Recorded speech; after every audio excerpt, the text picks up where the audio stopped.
Blur کیسے صحیح ہوگا؟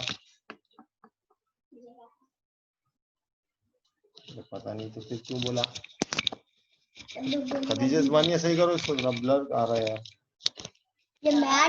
بلر آ رہا ہے میری تصویر دیوار کی شرٹ میں دیکھ رہے ہیں. ہاں کرا میں کیا میں اب ہوا گیا صحیح ہو گیا. کہاں ہوا؟ صحیح ہو گیا.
السلام علیکم ورحمۃ اللہ وبرکاتہ.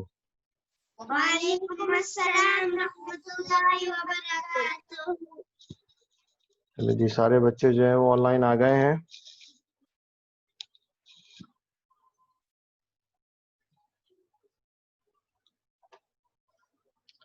Just 1 to 2 minutes میں we are starting now. Okay.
اعوذ باللہ من الشیطان الرجیم. بسم اللہ الرحمن الرحیم. نحمدہ ونصلی علی رسول الکریم. اما بعد اعوذ باللہ من الشیطان الرجیم. بسم اللہ الرحمن الرحیم. رب اشرح لی صدری ویسر لی امری واحلل عقدۃ من لسانی یفقہوا قولی واجعل لی وزیرا من اہلی یا رب العالمین. رب یسر ولا تعسر واتمم بالخیر. رب زدنی علما نافعا. تو ہم نے لاسٹ ٹائم جو ہے وہ سورہ معون ختم کی تھی، اور سورہ معون کی کچھ میں نے ایکٹیویٹیز بھی شاید آپ لوگوں کو کہی تھی کر کے لائیے گا. تو کس کس نے کی ہے ذرا سے ریز ہینڈز کر کے بتا دیجئے. تو سورہ معون سے پھر ہم آگے چلیں گے، سورہ کوثر سے پھر ہم آج شروع کریں گے. تو سورہ معون کی بھی ایکٹیویٹیز جو میں نے ہوم ورک دیا تھا وہ ذرا ریز ہینڈز کر کے بتائیے کس کس نے کر لیا ہے.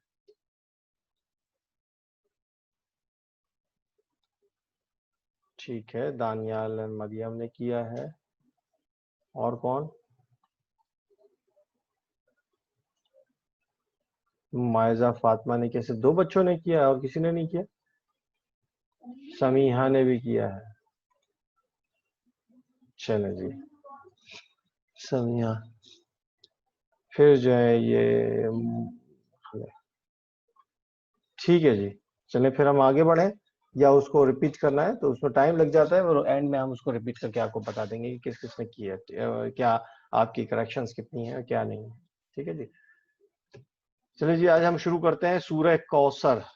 تو پہلے تو ہم یہ کر لیتے ہیں کہ ایک ذرا ریکیپ کر لیں، سب سے سن لیتے ہیں سورہ معون کس کس کو یاد ہے. تو میں جس کو بولوں گا وہ پھر سنائے گا اور پھر ہم آگے بڑھیں گے. ٹھیک ہے جی. تو سب سے پہلے جو ہے وہ ہم شروع کرتے ہیں جناب مکثر بھائی کے بچے. کیا نام ہے بیٹا آپ کا؟ یہ محمد مکثر کے بیٹے جو ہے محمد حمزہ. محمد حمزہ. آپ کو سورہ ماؤن یاد ہے بیٹا؟ آپ سنائیے حمزہ, ہاں یاد ہے. سنائیے بیٹا. اعوذ باللہ من الشیطان الرجیم. بسم اللہ الرحمن الرحیم. ارأیت الذی یکذب بالدین وذلک الذی یدعو الیتیم یدعو الیتیم, یدعو الیتیم. ولا يحض على طعام المسكين فويل للمصلين الذين هم عن صلاتهم ساهون الذین هم عن صلاتهم ساهون الذين عن صلاتهم ساهون ویمنعون. ويمنعون الماعون. چلیں جی, ماشاء اللہ. چلیں جی, دانیال آپ کو بھی یاد ہے؟ أرأيت الذي اعوذ يكذب. باللہ, بسم اللہ. أعوذ بالله من الشيطان الرجيم. بسم الله الرحمن الرحيم. أرأيت الذي يكذب بالدين فذلك یدعو اليتيم ولا يحض على طعام المسكين فويل للمصلين الذین الذين هم عن صلاتهم ساهون الذين هم يراءون ويمنعون الماعون. چلیں جی, مریم کو یاد ہے؟ ہاں جی بیٹا سنائیے. بالله من الشيطان الرجيم. بسم الله الرحمن الرحيم. ارائیت اللہ الذي يكذب بالدين فذلك الذي يدعو اليتيم ولا يحض على طعام المسكين عامل یا تعامل؟ تعامل, توئی کی آواز نکال. چلیں. فويل للمصلين الذين هم عن صلاتهم ساهون الذين هم يراءون ويمنعون الماعون. Very good, very good. چلیں جی, محمد حمزہ احمد.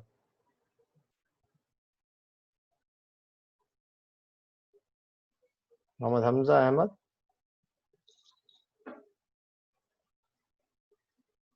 محمد حمزہ احمد نہیں ہے؟ چلیں جی, ہم آ جاتے ہیں عزیز. نام آ رہا ہے میرے پاس عزیز. عزیز بیٹا انمیوٹ کیجئے اور سنائیے سورہ ماؤن اگر یاد ہے تو.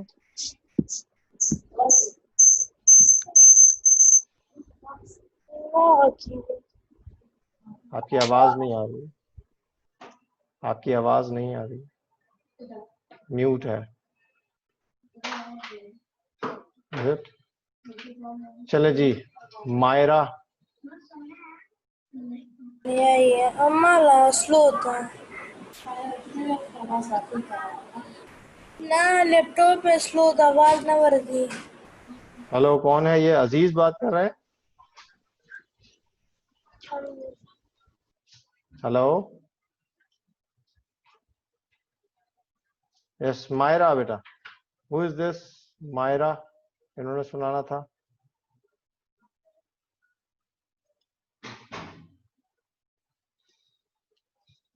چلیں جی, تو کون ہے یہاں پہ؟ سمیحہ ہے, کون ہے؟ سمیحہ ہے یا آنیہ؟ آنیہ آپ سنائیں گی؟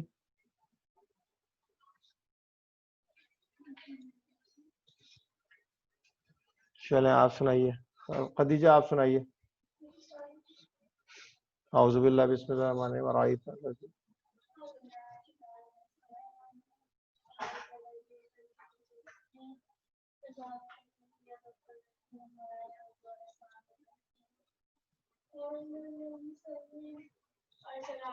الذین هم عن صلاتهم الذین هم یراؤون ویمنعون الماعون. چلے جی, آگے چلتے ہیں ہم. فاطمہ احمد.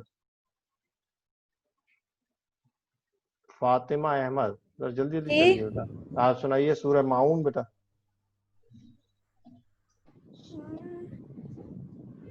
ارائیت الذی. مجھے نہیں آ رہا بھی. اچھا چلیں ٹھیک ہے, آگے چلتے ہیں ہم. فاطمہ کے بعد کون ہے یہاں پہ؟ ہمارے پاس ابراہیم نظر آ رہے ہیں. کریکٹ. بسم الله الرحمن الرحيم رأيت الذي يكذب بالدين وذلك الذي يدعو يتيم ولا اليتيم ولا يهد على طعام المسكين فويل للمصلين الذين هم عن صلاتهم ساهون الذين هم يراءون ويمنعون الماعون. اوکے اچھا، یہ ریز ہینڈ کیا ہے کس نے؟ محمد عمر نے. چلیں جی عمر صاحب.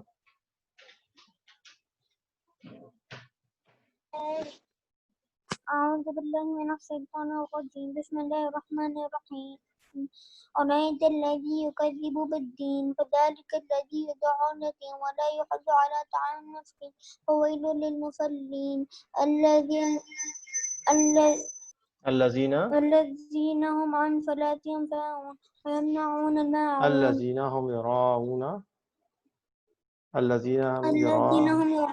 ويمنعون الماعون. چلیں جی اس کے بعد آ جائیے عبداللہ عباس. عبداللہ عباس نے میرا خیال ریز ہینڈ کیا ہے. سنائیے جلدی سے بیٹا. جی السلام علیکم. وعلیکم السلام. اعوذ باللہ من الشیطان الرجیم بسم اللہ الرحمن الرحیم ارأیت الذی یکذب بالدین فذلک الذی یدعو الیتیم ولا یحض علی طعام المسکین فویل للمصلین الذین هم عن صلاتهم ساہون الذین هم یراءون وَيَمْنَعُونَ الْمَاعُونَ. چلیں جی اور تو کسی نے ریز ہینڈ نہیں کیا ہوا، باقی سب ہو گئے. لیکن یہ میں نے ایکسرسائز دی تھی کہ سورہ معون. اچھا ایک ہینڈ آیا ہے مس مائرہ کا. مائرہ سے میرا خیال سن لیا تھا نا. السلام علیکم. جی وعلیکم السلام. بیٹا سنائیے. أعوذ بالله من الشيطان الرجيم بسم الله الرحمن الرحيم أرأيت الذي يكذب بالدين فذلك الذي يدعو اليتيم ولا يحض على طعام المسكين فويل للمصلين الذين هم عن صلاتهم ساهون الذين هم يراءون ويمنعون الماعون. وَيَمْنَعُونَ الْمَاعُونَ. اوکے چلیں. تو سارے کے سارے ہو گئے. اب کوئی بچا تو نہیں میرا خیال ہے. زہرا خان ہاتھ اٹھا رہی ہیں. جی زہرا. بسم اللہ الرحمن الرحیم الحمد للہ رب العالمین. سورہ معون سنانی بیٹا. ارأیت الذی. یہ تو سنا رہی ہوں. آپ تو الحمد شریف سنا رہی بیٹا. ارأیت الذی یکذب بالدین فذلک الذی یدعو الیتیم ولا یحض علی طعام المسکین فویل للمصلین الذین عن صلاتهم الذين هم عن صلاتهم ساهون الذين هم يراءون ويمنعون الماعون. ٹھیک ہے جی. چلیں جی عائشہ ظفر.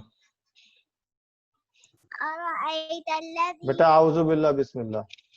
أعوذ بالله من الشيطان الرجيم بسم الله الرحمن الرحيم أرأيت الذي يكذب بالدين فذلك الذي يدعو اليتيم ولا يحض على طعام المسكين فويل للمصلين الذين هم عن صلاتهم ساهون الذين هم يراءون ويمنعون الماعون. ماشاء اللہ. چلیں جی ایان مغل. أعوذ بالله من الشيطان الرجيم. بسم الله الرحمن الرحيم. أرأيت الذي يكذب بالدين فذلك الذي يدعو اليتيم ولا يحض على طعام المسكين فويل للمصلين الذين هم عن صلاتهم ساهون الذين هم يراءون ويمنعون الماعون.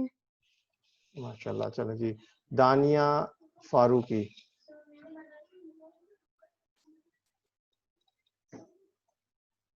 دانیہ فاروقی.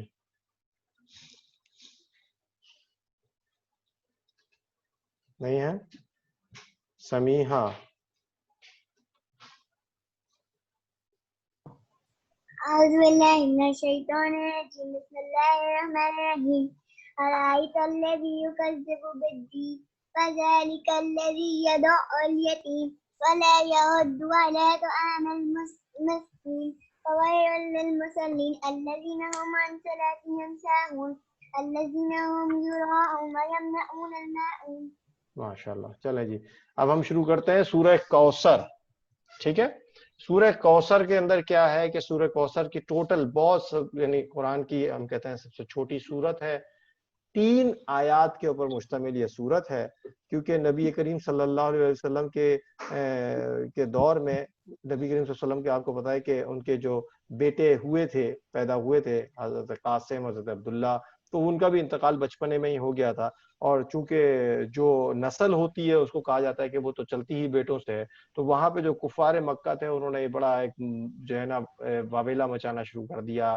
انہوں نے بہت have and try they told کہ ان کا تو کوئی بیٹا نہیں ہے. how he will continue his own descendants also کہ کیسے ان کے بچے وغیرہ ہوں گے اور کیسے یہ ان کی نسل آگے بڑھے گی تو ان کا تو کوئی نام لیوا بھی نہیں ہوگا محمد صلی اللہ علیہ وسلم کا.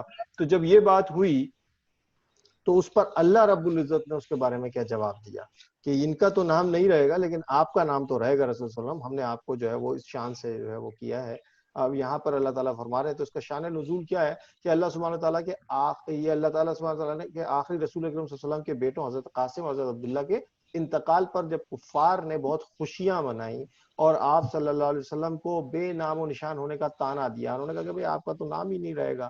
You will be no more any more longer کہ آپ جو ہے نا کسی کو بھی اپنا نام دے سکیں گے اور بتا سکیں گے کہ آپ کے بھی کوئی اولاد تھی یا یہ تھی تو وہ نسل ہی آپ کی نہیں رہے گی. تو یہ تانا دینا شروع کیا تو معاذ اللہ اس پر اللہ سبحانہ تعالیٰ نے یہ صورت نازل فرمائی ہے اور اس صورت میں اللہ سبحانہ تعالیٰ نے اپنے پیارے حبیب رسول اکرم صلی اللہ علیہ وسلم پر خاص فضل اور انعامات کا بیان فرمایا ہے. آپ صلی اللہ علیہ وسلم کو کوثر اب دیکھیے نا جو معاملہ ہوگا آخرت میں.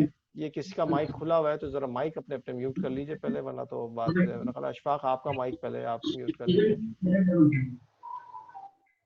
جس کے مائک کھلے ہوئے ذرا وہ مائک میوٹ کر لیں.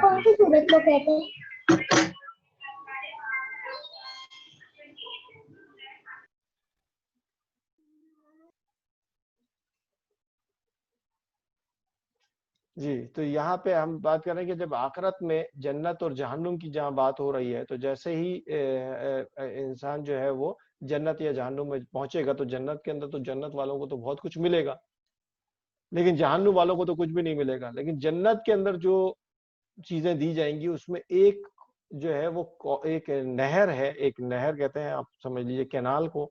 تو ایک کینال یا ایک ریور جسے آپ کہتے ہیں اس کو آپ سمجھیے کہ اس کا نام جو ہے وہ نہر کوثر ہے. تو اس کے بارے میں جو اللہ تعالیٰ نے فرمایا ہے کہ خاص انعامات کا ذکر فرمایا ہے خاص فضل کا ذکر فرمایا ہے. تو آپ صلی اللہ علیہ وسلم کو کوثر یعنی نہر کوثر اور خیر کثیر یعنی نعمتوں کی کثرت ملے گی.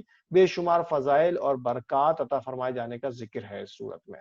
اس صورت میں آپ صلی اللہ علیہ وسلم کے دشمنوں کے بے نام و نشان ہونے کی خبر بھی دی گئی ہے کہ جو آپ کے اوپر آپ پہ ٹانٹنگ کر رہے ہیں اور نبی کریم صلی اللہ علیہ وسلم آپ کے اوپر تانا مار رہے ہیں تو یہ خود نہیں رہیں گے. یہ آپ اس کے اوپر جو ہے نا اپنے دل کو چھوٹا نہ کریں. یہ کہہ رہے ہیں تو ان کو کہنے دیجئے, یہ ان کا خود نام و نشان نہیں رہے گا. اور اگر آج آپ دیکھیے تو 1400 ایئرز اور 1500 سینچری میں, ہم 15 سینچری میں چل رہے ہیں نبی کریم صلی اللہ علیہ وسلم کے بعد بھی, اس میں بھی آپ دیکھیے کہ کوئی بھی ایسا نام لیوا نہیں ہے کہ جو اچھے معنوں میں اچھے ناموں سے جو ہے وہ کوئی کسی بھی مشرکین کو یا کفار کو یا اس دور کے جو بھی جتنے بھی لوگ تھے جنہوں نے جو ہے وہ مسلمانوں کے ساتھ جو ہے وہ تکلیفیں دی ہیں ان کا کہیں نام بھی لینے والا موجود ہو. اگر اچھے ناموں سے تو کبھی بھی ان کو یاد نہیں کیا گیا.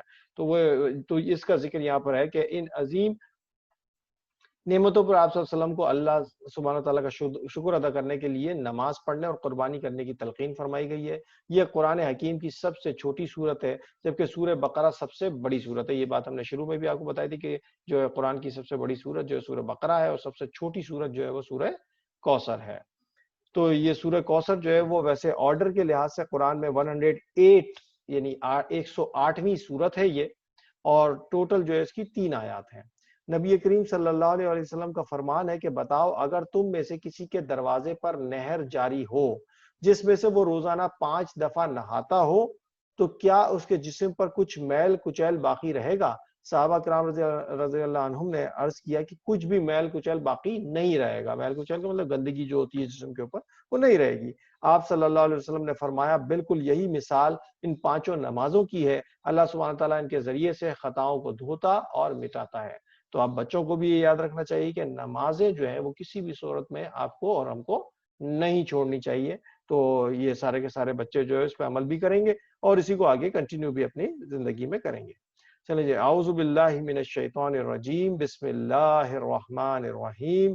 میں اللہ کی پناہ میں آتا ہوں شیطان مردود سے. اللہ کے نام سے شروع جو بڑا مہربان نہایت رحم فرمانے والا ہے. جی بیٹا کچھ سید ابراہیم اور سلیمان کیا آپ کہنا چاہ رہے ہیں؟ میں سورہ پڑھنے چاہتا ہوں. اب نیکسٹ اس میں کروا دیں گے بیٹا, آپ سے سورہ کوثر پڑھوا لیں گے, ٹھیک ہے؟ اب تو ہم یہ شروع کر چکے ہیں نا, تو بیچ میں تو میں نہیں, پہلے آپ کو پہلے آواز دی تھی, میں نے کہا تھا سید ابراہیم آپ پڑھیے, تو آپ نے نہیں پڑھی. ابھی اس کو سورہ کوثر ختم کرتے ہیں تو پھر آپ یہ پڑھ کے سنائیے گا مجھے, ٹھیک ہے؟ تو ابھی ہم بند کرتے ہیں, ابھی میں اس کو کنٹینیو کر لوں, پہلے کمپلیٹ کر لوں. اعوذ باللہ من الشیطان الرجیم, بسم اللہ الرحمن الرحیم. انا اعطیناک الکوثر فصل لربک وانحر انا شأنک هو الابتر. اگر آپ دیکھیے تو دیکھیے 3 جو ہے اس کی آیات ہیں, کریکٹ؟ تو ان آیات کے اندر کیا بتایا؟ انا اعطیناک الکوثر, جیسے میں نے پہلے بھی آپ کو بتایا تھا کہ جو گرین کلر ہے وہ گرین کلر کے معنوں کو ہی جو ہے وہ بتاتا ہے. تو اس کی ٹرانسلیشن کیا ہے کہ اے نبی صلی اللہ علیہ وآلہ وسلم, بے شک ہم نے آپ کو کوثر عطا فرمائی ہے. there is no doubt that we have already dedicated you one of the river that is called کوثر. تو یہ یہاں پر جو اللہ سبحانہ تعالیٰ ہم سے کہہ رہے ہیں نبی صلی اللہ علیہ وسلم, ہم نے آپ کو جو ہے وہ اس پہ ایک کوثر آپ کے نام پر آپ کو کوثر عطا فرمائی ہے. فصل لربک وانحر, تو فصل لربک, تو اب اس کوثر کو جو کہ آپ کے نام پر ہے, اور جنت تو ہمیشہ باقی رہنے والی ہے, دنیا تو پھر ختم ہو جانی ہے, دنیا کے اندر جو اولاد بھی ہوگی وہ بھی تو ختم ہو جائے گی. تو اللہ تعالیٰ فرما رہے ہیں کہ آپ ان کی باتوں کا وہ نہ کریں, آپ کی نسل تو باقی رہے گی, آپ کو تو ہم نے جنت کے اندر کوثر عطا فرمائی ہے, آب کوثر. اور پھر یہ کہ فصل لربک وانحر, تو آپ اپنے رب کے لیے پھر اس کی جب یہ نعمتیں اللہ نے دی ہیں, یہ فضل آپ کو دیا, تو آپ کیا کریں؟ اپنے رب کے لیے نماز پڑھیں, وانحر اور قربانی کریں. وانحر کیا ہوتا ہے؟ آپ نے لفظ سنا ہوگا کہ جو اونٹنی ہوتی ہے, اونٹ کو جب قربان کرتے ہیں تو اس کو نہر کرتے ہیں, تو یہیں سے نکلا ہے وانحر, تو قربان کریں اس کو. اِنَّا شَأْنِيَكَ هُوَ الْأَبْتَرُ, بے شک آپ کا دشمن ہی بے نسل اور بے نام و نشان رہے گا. یعنی اس کے آپ کے دشمنوں کی جو ہے وہ نسلیں ختم ہو جائیں گی, لیکن آپ کے لیے تو اللہ تعالیٰ نے جو ہے وہ بالکل آخرت کے لیے سب کچھ کر دیا. جی بیٹا ابراہیم, اب آپ اس کو پڑھیے بیٹا, اس سورت کو. اعوذ باللہ من الشیطان الرجیم, بسم اللہ الرحمن الرحیم. انا اعطیناک الکوثر فصل لربک وانحر ان شأنک هو الابتر. صدق اللہ العظیم. ٹھیک ہے جی. ابراہیم, آپ کے پاس اس کا انگلش ٹرانسلیشن ورژن موجود ہے؟ Do you have in your hands now? نہیں. کیوں؟ یہ آپ کو انہوں نے شیئر کیا تھا, اپنا اشفاق نے، کوآرڈینیٹر صاحب نے. اوکے چلیں اب اس میں نیکسٹ اس میں آپ لوگوں کو جن کو اردو پڑھنے میں پرابلم ہے they should consult with that English version also نا. تو میں نے انگلش ورژن کا بک کا بھی آپ کو ریفرنس دیا تھا اور اس کی بکس کو وہ شیئر بھی کیا انہوں نے, تو آپ لوگ دیکھ لیا کریں. جب ہم یہ شروع کرتے ہیں تو وہ چیپٹرز کو ان سیکوینس ہی لے کر آپ رکھیں اپنے پاس. اوکے تو یہ اللہ تعالیٰ نے یہاں پہ فرما دیا کہ اے نبی صلی اللہ علیہ وسلم بے شک ہم نے آپ کو کوثر آب کوثر عطا فرمائی ہے, یہ پوری کی پوری نہر آپ کے لیے, تو آپ اپنے رب کے لیے نماز پڑھیں اور قربانی کریں, اور بے شک آپ کا جو دشمن ہے وہ بے نسل اور بے اولاد رہے گا, یعنی اس کا نام و نشان نہیں رہے گا. پھر کیا آپ جانتے ہیں کہ آب کوثر, کوثر جنت کی ایک نہر کا نام ہے, ایک اس کے اندر ایک کینال کا نام ہے جس کے دونوں کنارے جو ہیں وہ گولڈ کے ہیں, سونے کے ہیں. اس کے دونوں جو اس کے سائٹس ہیں وہ سونے کی ہیں, جس کا پانی جو ہے واٹر اس کا موتیوں اور یاقوت کی کنکریوں پر بہتا ہے. یعنی اس کے اندر جو پانی جو ہے وہ جس پتھر کے اوپر بہتا ہے وہ پتھر جو ہے وہ ایسے بیٹس ہیں کہ اس کے اندر جو موتی ہے اور یاقوت ایک بہت اچھا پتھر ہوتا ہے, اس کے اوپر جو ہے اس کی کنکریوں کے اوپر پانی بہتا ہے. اور یہ جو پانی ہے آپ نے یہاں پہ ہنی تو دیکھا ہوگا, یہ ہنی سے بھی زیادہ جو ہے وہ میٹھا اس کا آب کوثر کا پانی ہوگا, اور دودھ سے زیادہ جو ہے وہ ملک سے زیادہ جو ہے سفید ہوگا, اور برف سے زیادہ ٹھنڈا, اور مشک سے زیادہ, یعنی مشک کہتے ہیں جو گڈ اسمیل ہوتی ہے اس سے زیادہ خوشبودار ہوگا. یہ جن بچوں نے ابھی ہاتھ اٹھایا ان کو مائرہ, جی بیٹا آپ کیا کرنا چاہ رہی ہیں؟ میں کہہ رہی تھی کہ میں بھی سورہ پڑھ سکتی ہوں. چلیے پڑھیے, پہلے میں نے آپ کو آواز دی تھی تو آپ غائب ہو گئی تھی.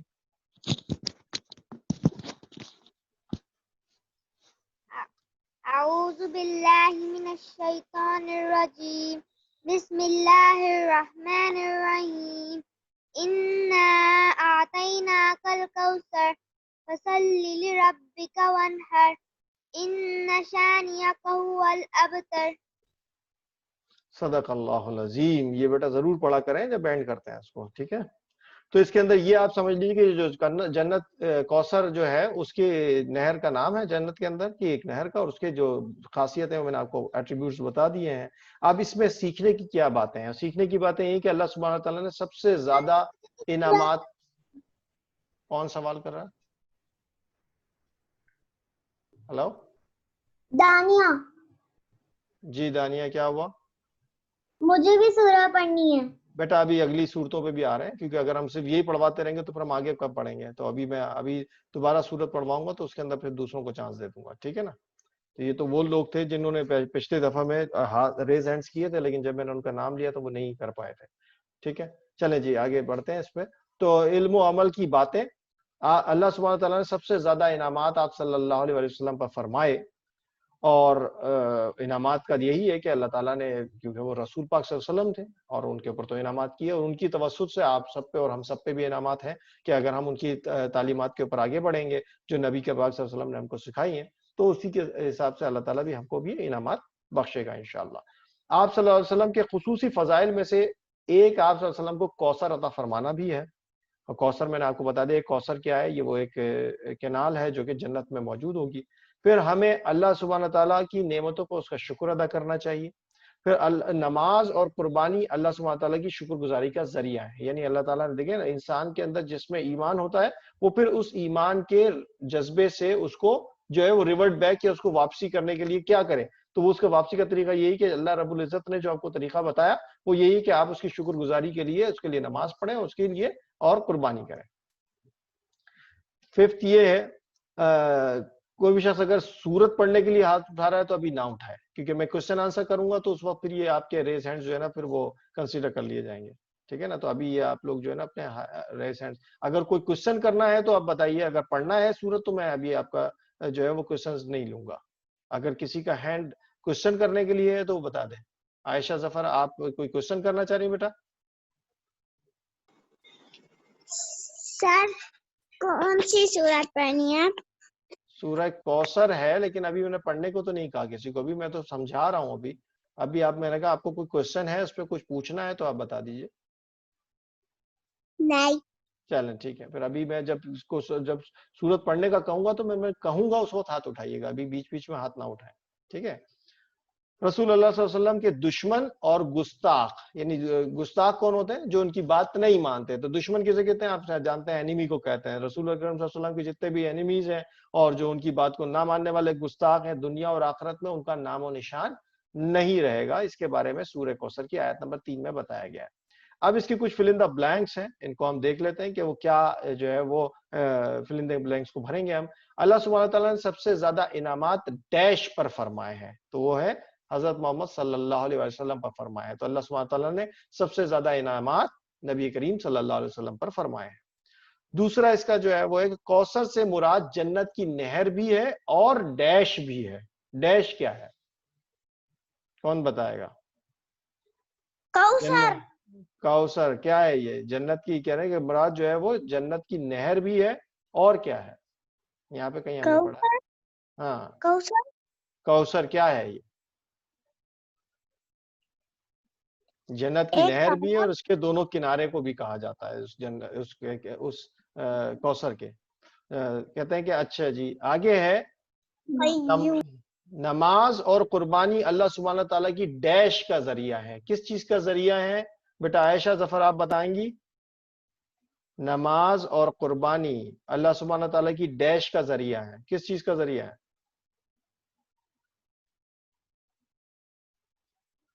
Anybody else? Raise your hands please. نماز اور قربانی اللہ سبحانہ تعالیٰ کی ڈیش کا ذریعہ ہے. میں نے یہاں پر کہیں بتایا بھی ہے، پوائنٹ نمبر 4 میں لکھا ہوا ہے. جی محمد حمزہ احمد. شکر گزاری. شکر گزاری کا ذریعہ. Very good. یہ بالکل میں نے آپ کو بتایا کہ 4 نمبر پوائنٹ یہاں پہ لکھا بھی ہوا ہے. اچھا جی نمبر 4 جو ہے وہ ہمیں اللہ سبحانہ تعالیٰ کی ڈیش پر اس کا شکر ادا کرنا چاہیے. کس چیز پر؟ یہاں پہ دیکھیے پوائنٹ نمبر 3 میں یہ چیز لکھی ہوئی ہے. جی ارحم اویس بتائیے جلدی سے.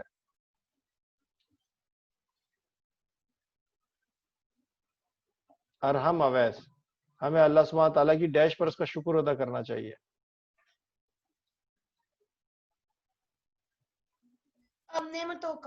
نعمتوں پر اس کا شکر ادا کرنا چاہیے. Very good. کہ اللہ سبحانہ تعالیٰ کی نعمتوں پر اس کا شکر ادا کرنا چاہیے. نمبر 5 ہے قرآن حکیم کی سب سے بڑی سورت جو ہے وہ ڈیش ہے. کون سی سب سے بڑی سورت ہے؟ سورہ بقرہ. یہ دیکھیں آپ لوگ جو ہے نا اب ریز ہینڈز کرنے کا بجائے ڈائریکٹ بول رہے ہیں، یہ غلط ہے. پھر میں سب کو میوٹ کر دوں گا، ٹھیک ہے نا؟ یہ غلط بات ہے، اس طرح سے نہ کریں. سورہ بقرہ جو ہے قرآن حکیم کی سب سے بڑی سورت ہے. ٹھیک ہے. اب آ جاتے ہیں ہم کہ معلوم کیجئے کوثر قربانی کی حقیقت اور نماز کی اہمیت اپنے اساتذہ سے. تو میں نے آپ کو بتائی دی قربانی کی حقیقت کیا ہے. پھر آتے ہیں ہم کالم نمبر 1 یعنی الف اور کالم نمبر بے کو آپس میں ملا کر آپ کو سینٹنسز مکمل کر رہے ہیں. ٹھیک. اب میں یہاں سے سینٹنس پڑھوں گا اور اس میں آپ بتائیں گے کون سے سینٹنس سے یہ میچ کر رہا ہے کہ رسول اکرم صلی اللہ علیہ وسلم کے بیٹوں کے انتقال پر ڈیش. یہاں پہ کون سا اسٹیٹمنٹ اس سے میچ کر رہا ہے؟ عزیز نے ریز ہینڈز کیا ہے. بتائیں گے جناب عزیز.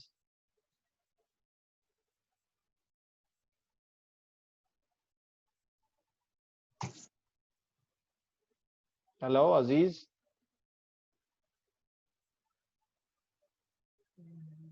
جی بیٹا محمد مقصر کے بچوں میں سے کس نے حمزہ؟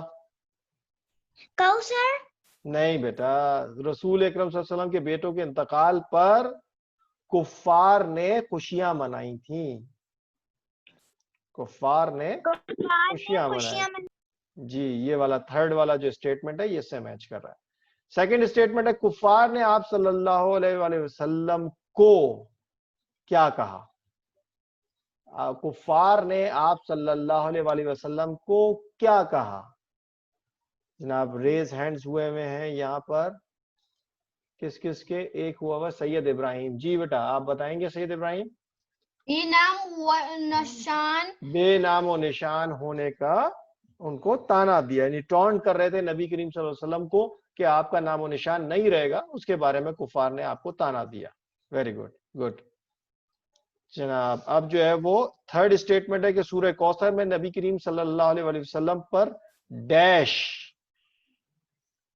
تو جناب کو سورہ کوثر میں نبی کریم صلی اللہ علیہ وآلہ وسلم پر ڈیش، یہ آ رہے ہیں عبداللہ عباس. عبداللہ عباس کوئی بولے گا نہیں جب تک کہ اس کو بولا نہ جائے. عبداللہ عباس صاحب جی. یہ اس کا آنسر ہے اللہ کی فضل اور امانت انعامات کا بیان ہے. جی سورہ کوثر میں نبی کریم صلی اللہ علیہ وسلم پر اللہ کے سبحانہ تعالیٰ کے فضل اور انعامات کا بیان ہے. Very good. اب آ جاتے ہیں فورتھ نمبر ہے سورہ کوثر میں ڈیش. سورہ کوثر میں ڈیش. تو یہ کس نے ہاتھ اٹھایا آپ بتائیں گے ذرا؟ یہ ہے عزیز صاحب. بتائیے جناب سورہ کوثر میں ڈیش. جی نہیں اٹھا رہے؟ سب سے چھوٹی صورت ہے. جی سورہ کوثر میں سب سے چھوٹی صورت نہیں ہے، وہ تو لاسٹ والے کا اسٹیٹمنٹ ہے. سورہ آپ صلی کوثر اللہ میں علیہ وسلم جی کو نماز اور قربانی کا حکم دیا دیا گیا ہے. بالکل. تو سورہ کوثر میں آپ صلی اللہ علیہ وسلم کو نماز اور قربانی کا حکم دیا گیا ہے. تو پھر لاسٹ جو ہے وہ یہ بچتی ہے سورہ کوثر قرآن حکیم کی سب سے چھوٹی صورت ہے. ٹھیک ہے جی، ٹھیک ہے جی. میوٹ کر لیجئے اپنے اپنے مائک. اب آگے چلتے ہیں علم و عمل کی باتیں. حضور نبی کریم صلی اللہ علیہ وسلم کے دور کے گستاخ اس طرح ذلیل و خوار اور تباہ و برباد ہوئے کہ ان کا نام و نشان بالکل مٹ گیا. واضح رہے کہ ہر دور کے گستاخوں کے ساتھ یہی معاملہ. گستاخ کون ہوتے ہیں؟ جو نبی کریم صلی اللہ علیہ وسلم کے اوپر جو ہے وہ تانا زنی کرتے ہیں یا نبی کریم صلی اللہ علیہ وسلم کا مذاق اڑاتے ہیں. بیٹا عائشہ آپ اپنا مائک میوٹ کر لیں. اچھا جی. جو بھی آپ صلی اللہ علیہ وسلم کی شان میں گستاخی یا آپ صلی اللہ علیہ وسلم کی مخالفت کرے گا تو اللہ کرے گا اس کے لیے خیر سے محرومی مقدر اور ذلیل و رسوا ہو کر رہے گا اس دنیا کے اندر. چلیں جی اب آگے آتے ہیں سوال و جواب. یہ سوال و جواب آپ نے ہوم اس میں. اچھا سمیہ آپ نے ہاتھ اٹھایا. جی کیا کہنا چاہ رہی ہیں؟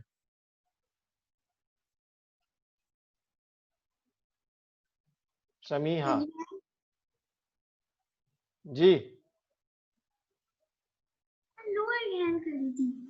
اچھا اوکے. اچھا پہلا یہ جو سوال و جواب ہے یہ سوال میں پڑھ دے رہا ہوں، کوشچن میں پڑھ دے رہا ہوں، جواب آپ نے کر کے یہ جو ہے وہ اس پہ بھیجیے گا واٹس ایپ گروپ یا ای میل پہ. حدیث شریف میں نماز کے بارے میں کیا بتایا گیا ہے؟ حدیث شریف میں نماز کے بارے میں کیا بتایا گیا ہے؟ تو یہ آپ کو پوچھ کر اپنے گھر والوں سے بھی خود بھی آپ ریسرچ کریں، اس کے اوپر لکھیں اور اسی کے اندر اسی صورت میں آگے پیچھے اگر آپ دیکھیں گے تو آپ کو یہ چیز مل جائے گی کہ what has been said about prayer. ٹھیک ہے ان حدیث شریف صلی اللہ علیہ وسلم. پھر کیا ہے خیر کثیر سے کیا مراد ہے کہ خیر کثیر کیا ہوتا ہے؟ تو خیر کثیر سے مراد تو اللہ کی نعمتیں ہیں جو اللہ تعالیٰ نے جو ہے وہ آپ کو دی ہیں اور قیامت کے روز جو ہے جنت کے اندر نعمتوں کا ذکر کیا گیا ہے جو آپ کو دی جائیں گی. سورہ کوثر میں آپ صلی اللہ علیہ وسلم کے دشمنوں کے بارے میں کیا خبر دی گئی ہے؟ یہ تو ہم نے بہت یہاں پہ پڑھا بھی. یہ کوئی پوائنٹ نمبر 5 میں یہاں پہ لکھا بھی ہوا ہے اور یہ آیت نمبر 3 کا ترجمہ ہے کہ رسول اکرم صلی اللہ علیہ وسلم کے دشمن اور گستاخ دنیا اور آخرت میں بے نام و نشان رہیں گے. یہ آخری آیت کا ترجمہ بھی ہے کہ بے شک آپ کا دشمن ہی بے نسل اور بے نام و نشان رہے گا. تو یہ اس کا جواب ہے. تو یہ آپ لوگ کر کے بھیج دیں گے.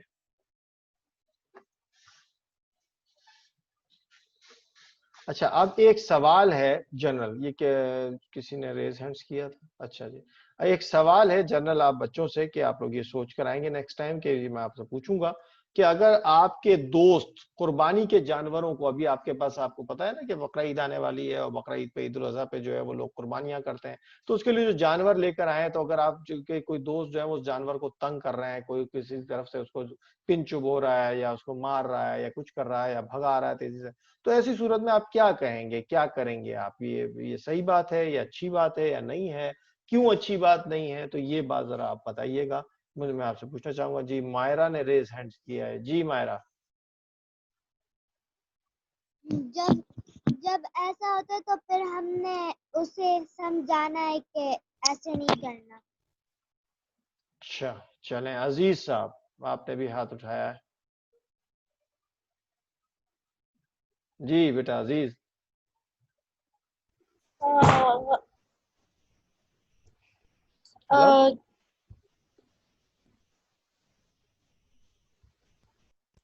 جی بیٹا بولیے. ہم نے پھر اس کو سمجھانا ہے اس کو. اچھا ایک سوال یہاں پیدا ہوتا ہے کہ جو جانور ہوتا ہے قربانی کا اس کی عزت کرنی چاہیے یا اس کی تعظیم کرنی چاہیے یا نہیں، اس کو تنگ کرتے رہنا چاہیے جیسے عام جانوروں کو آپ کرتے ہیں؟ کیوں عزت عزت سے مراد میری یہ کہ ایسے عزت نہیں کہ اس کو آگے جھک رہے ہیں، ایسا نہیں، مطلب یہ کہ اس کے ساتھ اس کو تنگ تو نہیں کرنا چاہیے. کیوں تنگ نہیں کرنا چاہیے؟ کیا وجہ ہے؟ کسی کو پتا ہے کیوں؟ عبداللہ عباسی صاحب نے ہاتھ اٹھایا ہے. کیا کہہ رہے ہیں عبداللہ عباسی صاحب؟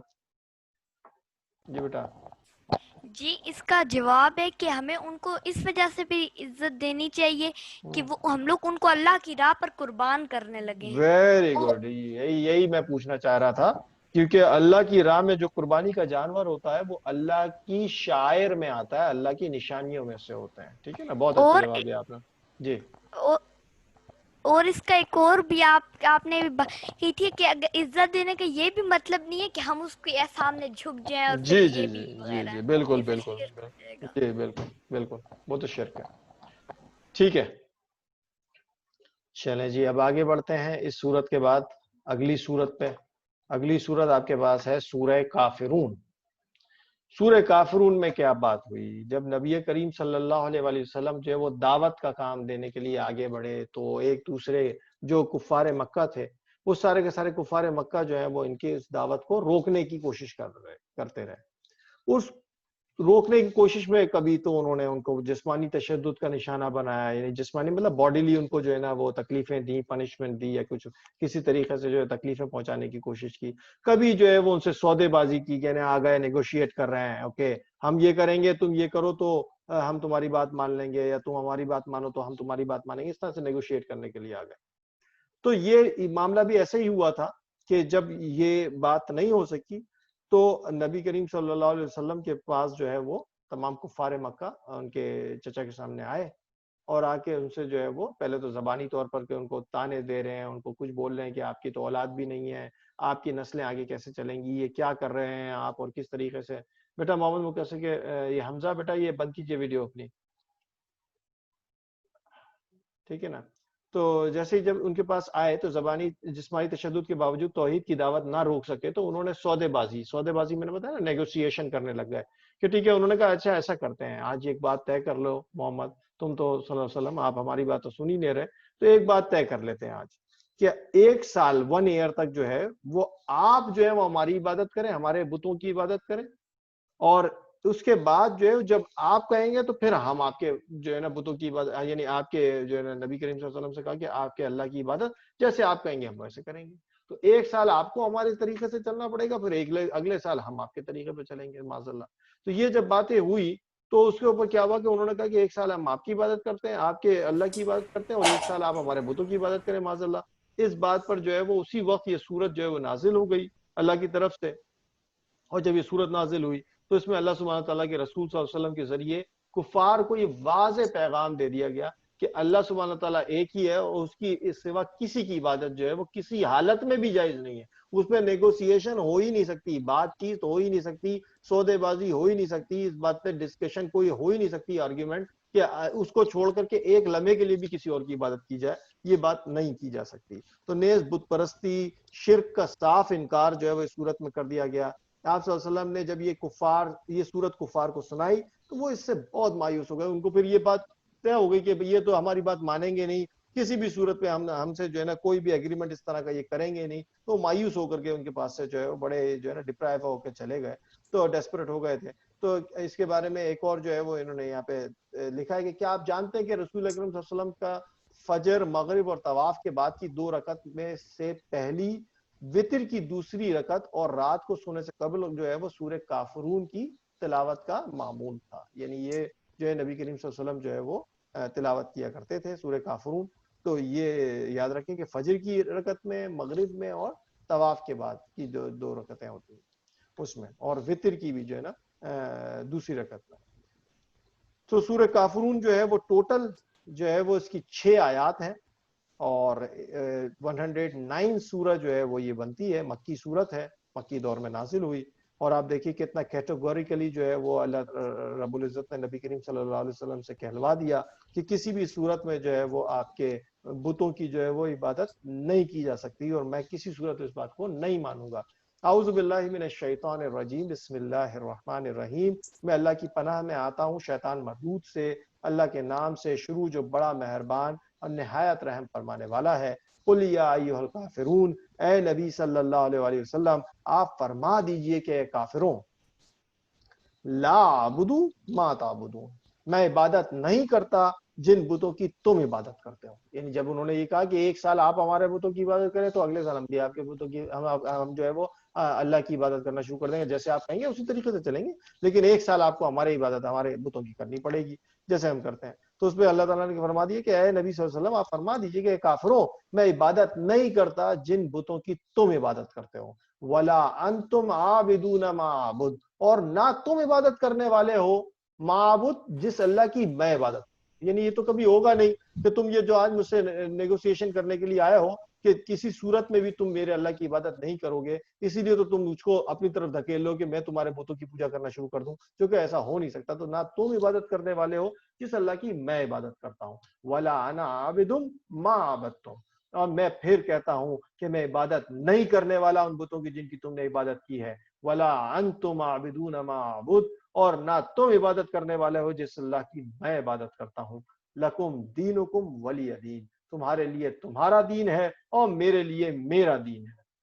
تو یہ بات ہے کہ دین اور مذہب کا تعلق آپ کو پتہ ہونا چاہیے کہ ایمان تو ہمارا یہی ہے کہ اللہ ایک، اب اللہ کو ایک مانے اور اللہ کی ایک نہ مانے تو یہ کفر کہلائے گا، یعنی اس طرح سے یہ تو کفر کے اندر ہم آ جائیں گے، تو اللہ تعالیٰ ہمیں اس سے بچائے۔ تو یہ کہ دین کا تعلق کیا ہے، دین پورا کا پورا ایک نظام ہے، پورا سسٹم ہے جس کے اندر جو ہے وہ بندہ اپنی زندگی گزارتا ہے۔ تو یہاں پہ بھی یہی ہے کہ وہ انہوں نے کہہ دیا کہ تمہارے لیے تمہارا دین اور میرے لیے میرا دین، یعنی میں جس نظام پہ چل رہا ہوں یا جس طریقے سے مجھے حکم ہوا ہے میں اسی پہ چلوں گا، اور تمہیں جیسے رہنا ہے تم ویسے رہو، تم اپنے دین کو اپنے پاس ہی رکھو، میں اس طرف نہیں آتا۔ یہ کیٹیگوریکلی ان سے کہلوا دیا گیا۔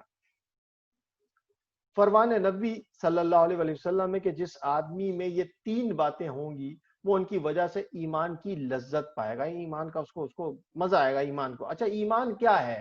ایمان جو ہے وہ لفظ نکلا ہے آمنہ سے۔ آمنہ کا مطلب ہوتا ہے acceptance, acceptance of 6 things without any doubt۔ وہ کون سے 6 things ہیں کہ ایمان باللہ، ایمان رسالت، ایمان ملائکہ، آخرت، قدر اور کتاب۔ یہ 6 جو آپ کے ایمان ہے، یہ 6 کے 6 ایمان کے جو ہے وہ کنٹینٹس وہ یہاں پر اس کو بالکل وداؤٹ اینی ڈاؤٹ ایکسیپٹ کرنا جو ہے وہ ایمان کی حالت کہلاتی ہے۔ ابھی جب میں نماز کے لیے جو ہے وقفہ لوں گا تو اس وقت آپ کو ایک چھوٹا سا کلپ بھی وہ ایمان کی حالت کے اوپر آپ کو دکھاؤں گا۔ تو جس آدمی میں یہ 3 باتیں ہوں گی وہ ان کی وجہ سے ایمان کی لذت پائے گا۔ پہلی یہ کہ اسے اللہ سبحانہ تعالیٰ اور اس کے رسول اللہ صلی اللہ علیہ وسلم کی محبت دنیا کی تمام چیزوں سے زیادہ ہوگی۔ تو ایمان کے لیے ضروری ہے کہ اللہ اور اس کے رسول کی محبت جو ہے وہ دنیا کی تمام چیزوں سے زیادہ ہو۔ دوسری یہ کہ کسی بندے سے اس کی محبت محض اللہ سبحانہ تعالیٰ کی رضا کے لیے ہو۔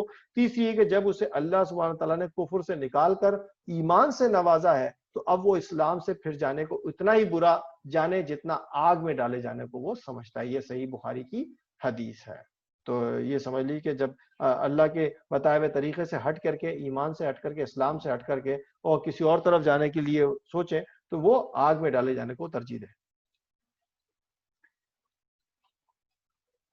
عملی بات کیا ہے کہ ہمیں ہر اس عمل سے بچنا چاہیے جس سے اللہ سبحانہ تعالیٰ اور اس کے رسول صلی اللہ علیہ وسلم نے ہمیں منع فرمایا ہو۔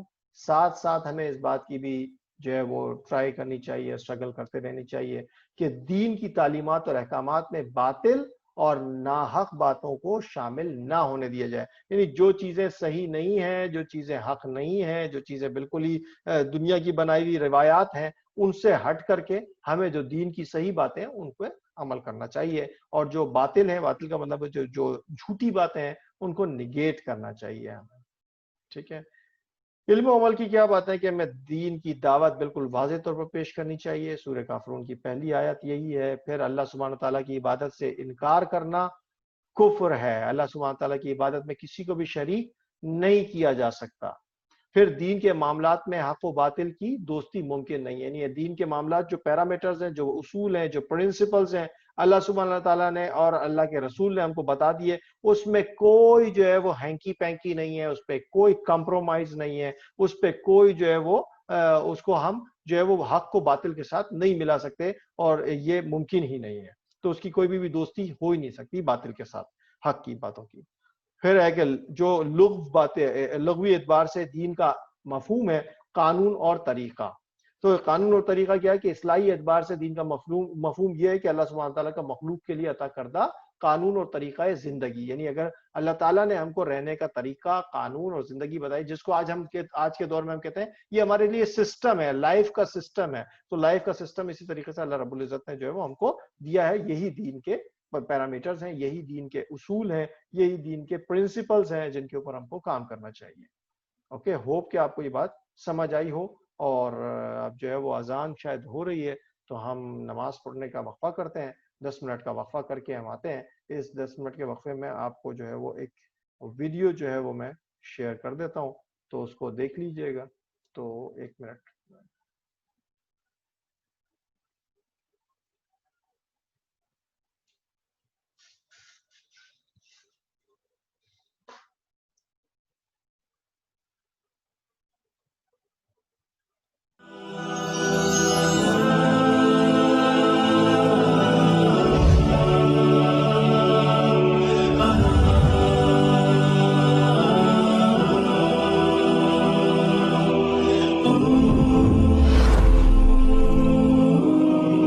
ایمان وہ بنیاد ہے جس پر ہمارے دین کی عمارت کھڑی ہوتی ہے۔ اگر بنیاد ہی اپنی جگہ سے ہل جائے تو یہ عمارت کھڑی نہیں رہ سکتی۔ ایمان کا مطلب آنکھیں بند کر کے کسی مذہب کے نظریات کو مان لینا نہیں ہے، جیسا کہ دیگر مذاہب مثلا عیسائیت، یہودیت، ہندو مت اور بدھ مت وغیرہ کے ماننے والے اپنے عقائد کے متعلق نظریہ رکھتے ہیں۔ اس کے برعکس دین اسلام میں ایمان کا مطلب 6 حقائق ہیں، یعنی اللہ، آخرت، ملائکہ، رسل، کتب اور تقدیر کو رسول اکرم صلی اللہ علیہ وسلم کی گواہی کی بنیاد پر مان لینا ہے۔ اب سوال یہ پیدا ہوتا ہے کہ اگر ایمان اندھا بہرا نہیں ہے تو پھر رسول اکرم صلی اللہ علیہ وسلم کی گواہی کی صداقت کی کیا دلیل ہے؟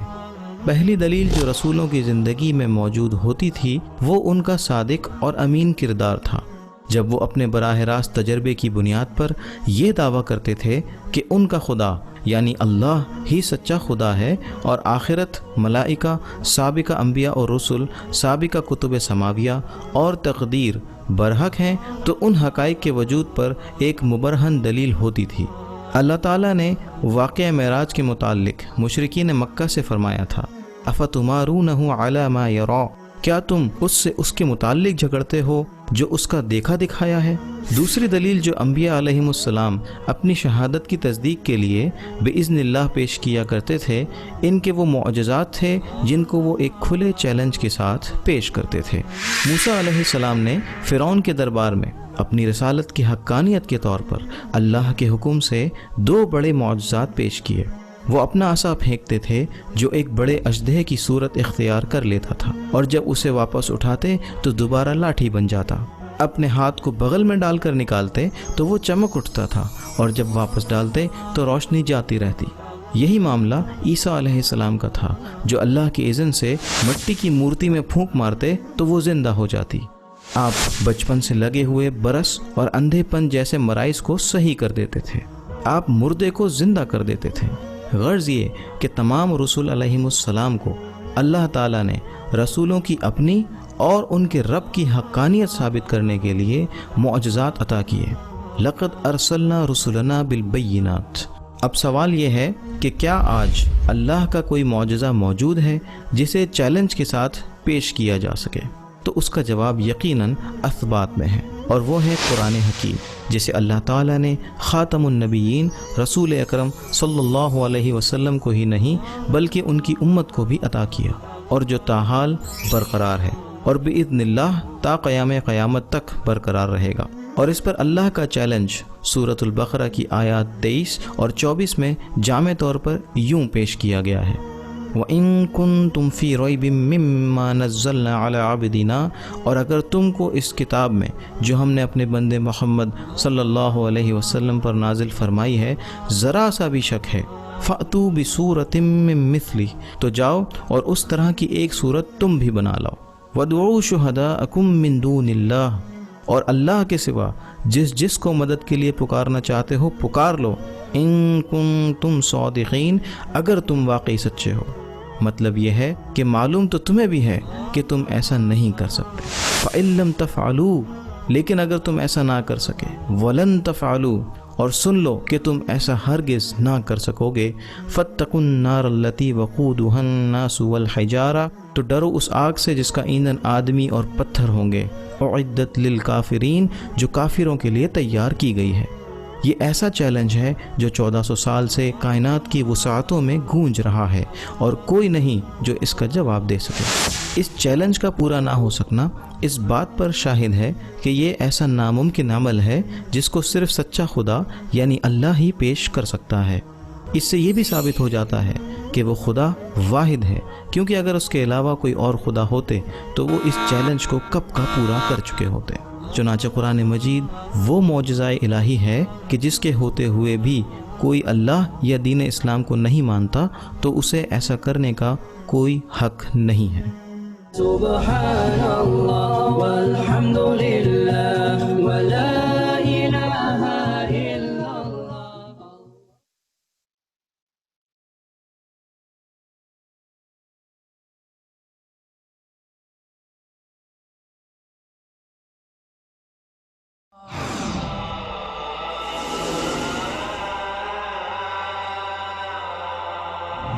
سورة الکہف. بسم اللہ الرحمن الرحیم. الحمد للہ الذی انزل علی عبدہ الکتاب ولم یجعل لہ عوجا. کتاب نازل کی اور اس میں کوئی کجی نہیں رکھی. قیما، سیدھی، ٹھیک ٹھیک، روشن، مبین. لینذر بأسا شدیدا، اس کتاب کے حضور پر نزول کے مقاصد میں سے ایک یہ بھی ہے خبردار کر دیں ایک بہت بڑی آفت سے، جس کے بارے میں حدیث میں آتا ہے کہ کوئی نبی اور رسول ایسا نہیں گزرا جس نے اپنی قوم کو دجال کے فتنے سے آگاہ نہ کیا. اور پوری انسانی تاریخ میں دجال کے فتنے سے بڑا کوئی فتنہ نہیں. بندہ مومن کے امتحان کے لیے کڑا ترین جو ہے مرحلہ آ جائے گا، سخت ترین امتحان اس کا لیا جائے گا، اور یہ ہوگا بھی خاص اللہ کی طرف سے. یہ آزمائش بھی، یہ دجال کا فتنہ بھی، یہ بہت بڑی جنگ بھی جس کو آرمگڈون کہتے ہیں. ڈکشنری میں بھی آپ دیکھیں گے کہ خیر اور شر کی قوتوں کے درمیان اس دنیا کے خاتمے سے پہلے ایک بہت بڑی جنگ ہونی ہے جس کا نام یہ آرمگڈون ہے. یہ جو دجالی فتنہ ہے اس کے ساتھ ایک خاص مناسبت ہے سورہ مبارکہ کی.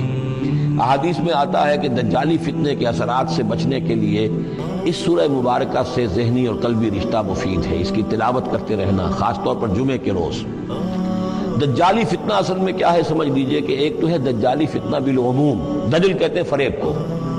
جیسے کہ کوئی نبی نہیں ہے، وہ اس نے فریبی لبادہ اوڑھ لیا، نبوت کا دعویٰ کر رہا ہے، وہ دجال ہے. اسی طریقے سے دجالی فتنہ یہ جو ہے اس پوری دنیا میں اس وقت جو فتنہ ہے وہ یہ ہے کہ مادہ پرستی کا اتنا غلبہ ہو چکا ہے ذہنوں کے اوپر، افکار کے اوپر، لوگوں کے نظریات کے اوپر، لوگوں کی اخلاق کے اوپر، لوگوں کے اقدار جو ہیں، ویلیوز جو ہیں اس کے اوپر، کہ وہ آخرت کو بالکل بھول گئے، اللہ کو بھول گئے، اسباب کے اندر گم ہے، مسبب الاسباب سے ظہور ہو گیا. دنیا ہی دنیا ہے، آخرت کو بھولے ہوئے ہیں. مادہ ہی مادہ ہے، روح سے کوئی سروکار ہی نہیں. آخرت پر دنیا کا پردہ پڑا ہوا ہے. یہ دنیا جو ہے در حقیقت کیا ہے؟ وَمَا الْحَيَاةُ الدُّنْيَا إِلَّا مَتَاعُ الْغُرُورِ، یہ دھوکے کا سامان ہے.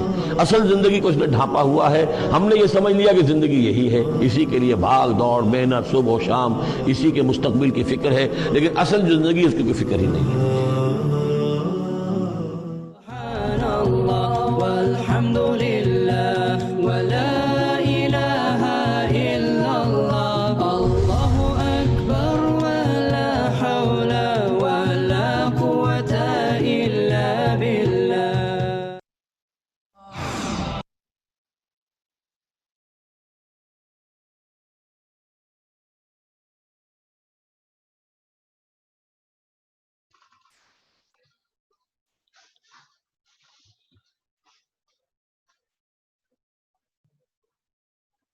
تو جناب اب ہم آتے ہیں اس کی فل ان دا بلینکس پہ.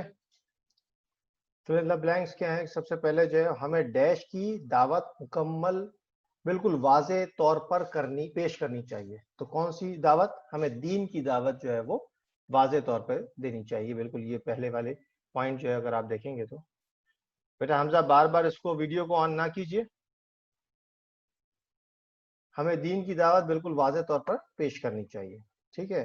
کفار مکہ رسول اکرم صلی اللہ علیہ وسلم کو ڈیش کی دعوت سے نہ روک سکے. کس کی دعوت سے؟ دین کی دعوت سے نہ روک سکے. دین کے لغوی معنی ہے ڈیش. دین کے لغوی معنی کیا ہے؟ کہ اس کے لغوی معنی جو ہے وہ قانون اور طریقے کے ہیں. یہ دیکھیے لکھا ہوا. ٹھیک. یعنی رولز اینڈ ریگولیشن یا کوڈ آف لائف یا کوڈ آف کنڈکٹ. اوکے.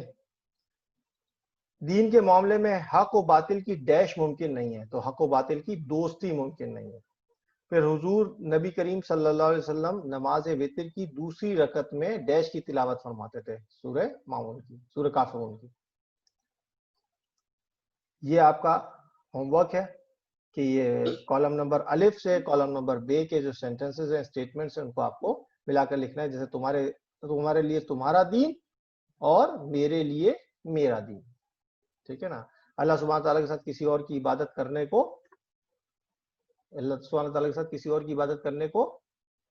کیا کہتے ہیں؟ شرک کہتے ہیں. کفار مکہ ڈیش سورہ کافرون میں ڈیش. تو اب آپ ملا لیے گا. ہمیں کسی قیمت پر ڈیش نہیں کرنی چاہیے. کیا نہیں کرنی چاہیے؟ اچھا جی. معلوم کیجئے کافر کسے کہتے ہیں. کفار سے آپ صلی اللہ علیہ وسلم نے کیوں فرمایا کہ اور نہ تم عبادت کرنے والے ہو جس اللہ کی میں عبادت کرتا ہوں، اور تمہارے لیے تمہارا دین اور ہمارے لیے ہمارا دین سے کیا مراد ہے؟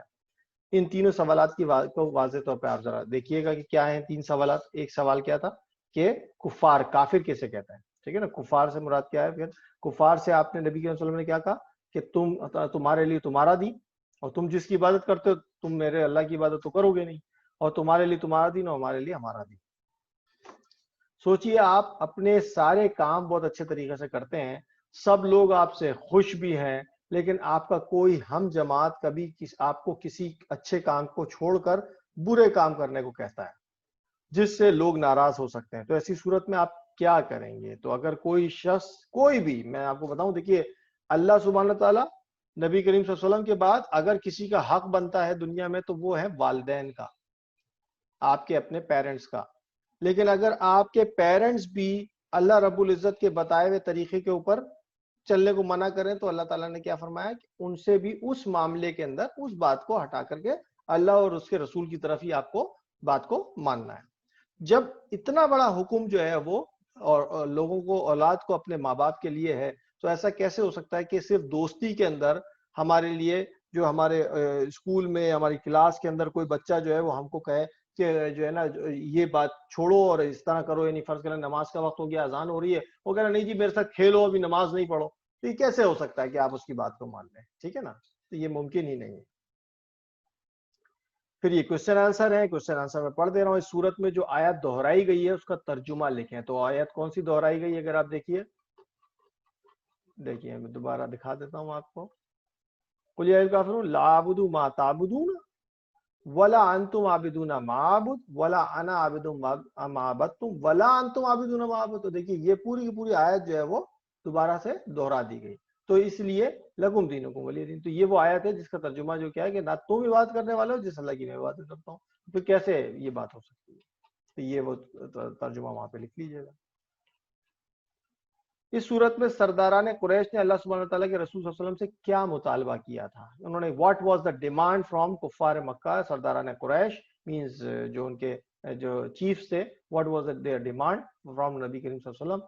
تو ان کی کیا ڈیمانڈ تھی؟ انہوں نے کیا کہا تھا رسول صلی اللہ علیہ وسلم سے کہ آپ یہ کام کریں اور تو پھر ہم آپ کی بات مان لیں گے. یہ میرا خیال ہے حمزہ کچھ کہنا چاہ رہے ہیں. جی حمزہ.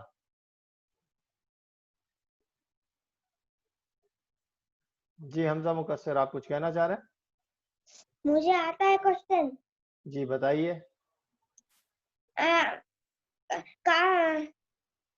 وہ کافر ہے نا، محمد صلی اللہ علیہ وسلم کو بولتے تھے کہ تم ہے نا اپنے آئیڈلز ورشپ کرو، پھر ہے نا اپن تمہارا ورشپ کرتے ہیں.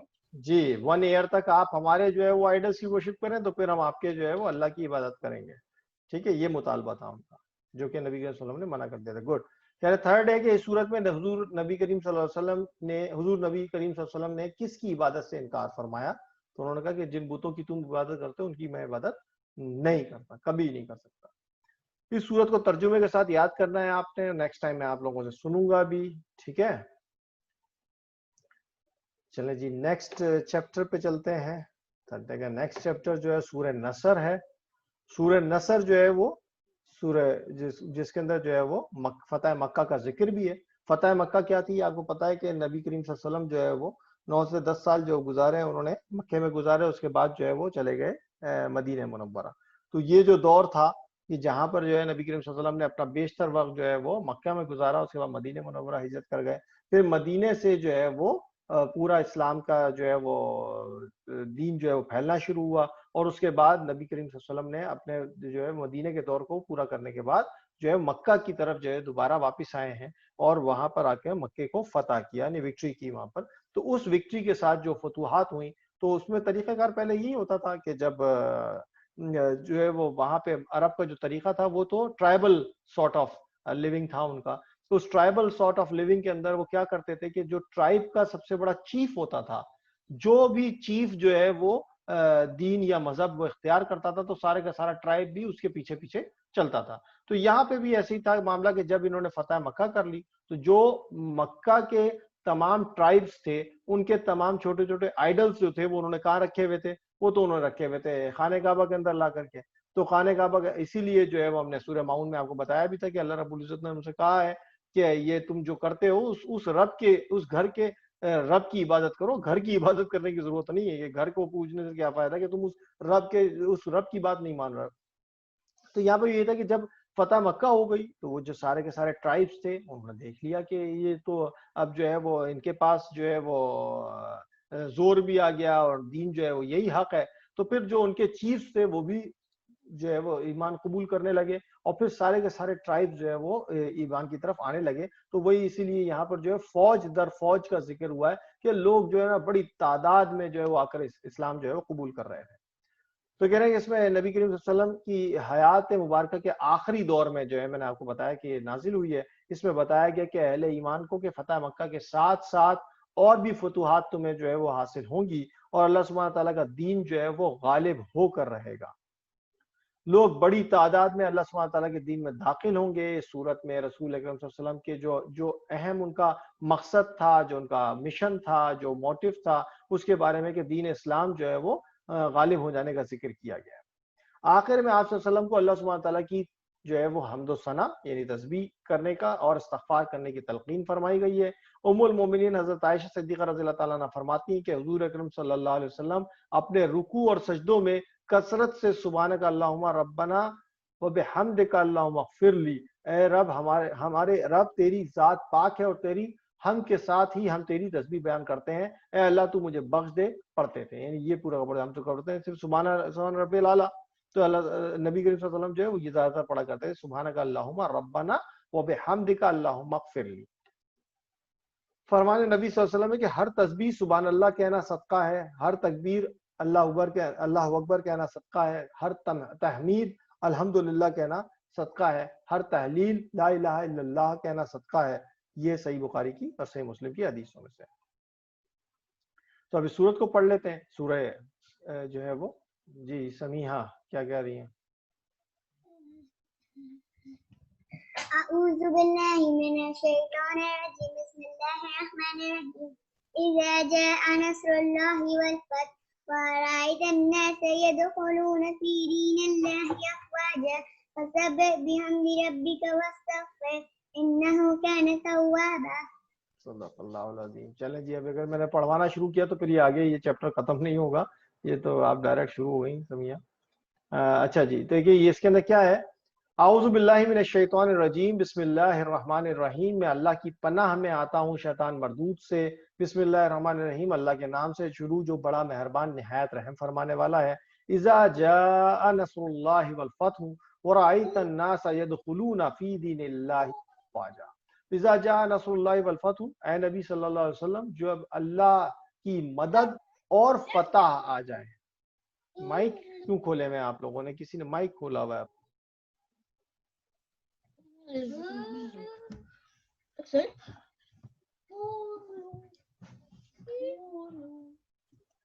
پلیز مائک بند کیجئے. ابراہیم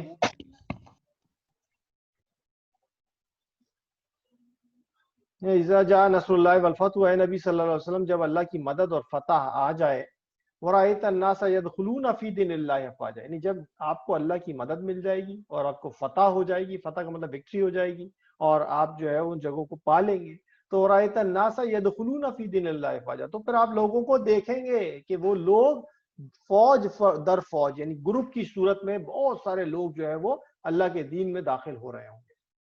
فَسَبِّحْ بِحَمْدِ رَبِّكَ وَاسْتَغْفِرْ، تو آپ اپنے رب کی حمد کے ساتھ تسبیح کیجئے، پھر اس کا شکر ادا کیجئے، اس کا ذکر کیجئے، اس کی حمد بیان کیجئے اپنے رب کی، وَاسْتَغْفِرْ، اور اس کی جو ہے نا مغفرت کیجئے، اس سے مغفرت طلب کیجئے، إِنَّهُ كَانَ تَوَّابًا، بے شک وہ بہت زیادہ قبول فرمانے والا ہے.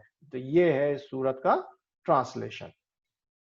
اب فتح مکہ کا واقعہ جو ہے رمضان المبارک کی سن 8 ہجری میں، یعنی یہ جو ہے نا رمضان المبارک میں پیش آیا تھا، اور 8 ہجری کو جو ہے وہ بمطابق جنوری کا مہینہ تھا، اور اس میں 630 جو ہے وہ عیسوی کے اندر جو ہے یہ واقعہ پیش آیا ہے، جب آپ صلی اللہ علیہ وسلم جو ہے وہ 10,000 صحابہ کرام کا لشکر لے کر مکہ مکرمہ پہنچے. اللہ سبحانہ تعالیٰ نے مسلمانوں کو بغیر کسی بڑی جنگ کے عظیم فتح عطا فرمائی. جب یہ داخل ہوئے ہیں نبی کریم صلی اللہ علیہ وسلم مکہ کے اندر، تو وہ لوگ بھی جو ہے وہ اتنے وہ تو نہیں تھے کہ لڑنے کے لیے سارے کے سارے تو نہیں، ہاں تھوڑی تھوڑی کسی ٹولیوں کے اوپر جو ہے وہ کسی طور پر لڑائی ہوئی ہے، لیکن وہ اتنی زیادہ بھی نہیں ہوئی. اس میں کچھ جو ہے وہ زخمی ہوئے ہیں صحابہ کرام بھی، تو وہ ان کو بھی چھوڑ دیا گیا تھا کہ جو لڑنے کے لیے آئے تھے ان کو بھی مارا نہیں گیا تھا، کیونکہ یہ جو وقت ہے اس میں تو ویسے ہی جو ہے وہ فتح جو ہے وہ اللہ تعالیٰ نے ان کو بتا دی تھی کہ آپ جو ہے نا عظیم فتح کی طرف جا رہے ہیں. جس طرح اللہ سبحانہ تعالیٰ نے اپنے پیارے رسول سیدنا حضرت محمد صلی اللہ علیہ وسلم کی مدد فرمائی، اسی طرح آپ صلی اللہ علیہ وسلم پر ایمان لانے والوں کی بھی مدد ضرور فرمائے گا. اللہ سبحانہ تعالیٰ دین کی محنت کرنے والوں کو دنیا میں بھی فتح عطا فرماتا ہے. دین کا غلبہ لوگوں کے لیے دین کو قبول کرنے کا ذریعہ بنتا ہے.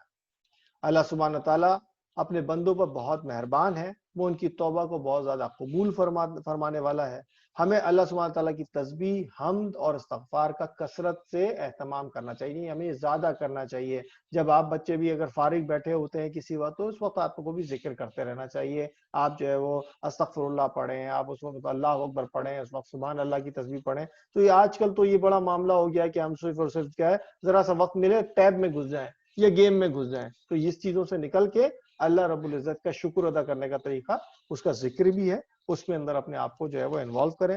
صرف گیمز میں اور ٹیبز کے اندر اس کا ہر چیز کا اپنا ایک وقت ہوتا ہے، اس کو وقت کو تو آپ کریں. تو یہ عبادت کو زیادہ زیادہ رکھیں، اللہ کی تسبیح زیادہ زیادہ بچے جو ہے وہ بیان کریں. ٹھیک ہے.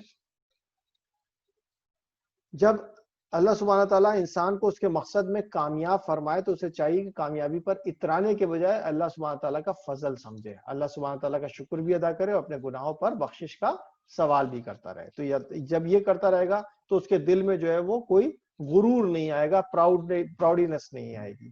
ٹھیک ہے. اس کی ایکسرسائز میں آپ کو بالکل بھی نہیں بتا رہا ہوں، صرف یہ بتا رہا ہوں کہ یہ ایکسرسائز آپ نے کرنی ہے.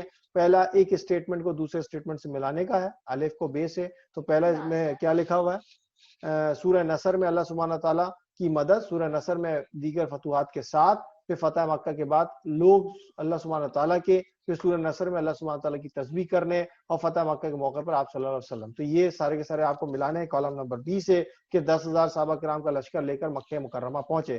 تو فتح مکہ کے موقع پر آپ صلی اللہ علیہ وسلم 10,000 صحابہ کرام کا لشکر لے کر مکہ مکرمہ پہنچے. یہ تو میں نے آپ کو ایک بتا دیا، باقی آپ کو دیکھ لیجئے گا کہ کیسے ملانا ہے. خالی جگہ کیا ہے، فل ان دا بلینکس میں اللہ سبحانہ تعالیٰ دین کی اشاعت کے لیے کوشش کرنے والوں کو ڈیش میں بھی فتح عطا فرماتا ہے. تو دین کی اشاعت میں کوشش کرنے والوں کو آخرت میں بھی فتح عطا فرماتا ہے. تو اللہ سبحانہ تعالیٰ اپنے بندوں کی توبہ بہت زیادہ ڈیش کرنے والا ہے، قبول فرمانے والا ہے. فتح مکہ کا واقعہ ڈیش ہجری کا واقعہ ہے، تو ہم نے یہ اوپر پڑھا تھا. کون سے ہجری کا واقعہ ہے؟ سن 8 ہجری کا نا. ٹھیک ہے جی، سن 8 ہجری کا واقعہ ہے. اچھا جی، دین کا ڈیش لوگوں کے لیے دین کو قبول کرنے کا ذریعہ بنتا ہے. دین کا ڈیش لوگوں کو کے لیے دین کو قبول کرنے کا ذریعہ بنتا ہے. دین کا غلبہ لوگوں کے لیے دین کو قبول کرنے کا ذریعہ بنتا ہے. ٹھیک ہے جی. پھر جو ہے وہ نیکسٹ ہے کہ سورہ نصر حضور اکرم صلی اللہ علیہ وسلم کی حیات مبارکہ کے ڈیش میں نازل ہوئی. کب نازل ہوئی؟ آخری دور میں. ٹھیک ہے نا، تو آخری دور کے اندر نازل ہوئی. اب اس کے سوالات ہیں. کہ پہلا سوال یہ ہے کہ جب اللہ سبحانہ تعالیٰ انسان کو کسی مقصد میں کامیاب فرمائے تو اسے کیا کرنا چاہیے. ابھی ہم نے یہاں پہ پڑھا تھا کہ جب اللہ سبحانہ تعالیٰ کسی انسان کو اس کے مقصد میں کامیاب فرمائیے تو اسے کیا چاہیے کہ وہ اپنی چیز پر اترانے کے بجائے اسے اللہ کا فضل سمجھے اور اس کا شکر ادا کرے اور اپنے گناہوں پہ جو ہے وہ بخشش مانگے. سورہ نصر سے متعلق کوئی 3 باتیں یہاں پہ آپ تحریر کیجئے جو ابھی ہم نے پڑھی ہیں کہ اس میں کیا 3 باتیں اللہ تعالیٰ نے ہمیں بتائی ہیں. رسول اکرم صلی اللہ علیہ وسلم رکوع اور سجدوں میں کثرت سے کیا پڑھا کرتے تھے؟ یہ ہم نے شروع میں بتایا بھی آپ کو کہ حضرت عائشہ صدیقہ رضی اللہ تعالیٰ عنہ بتاتی ہیں.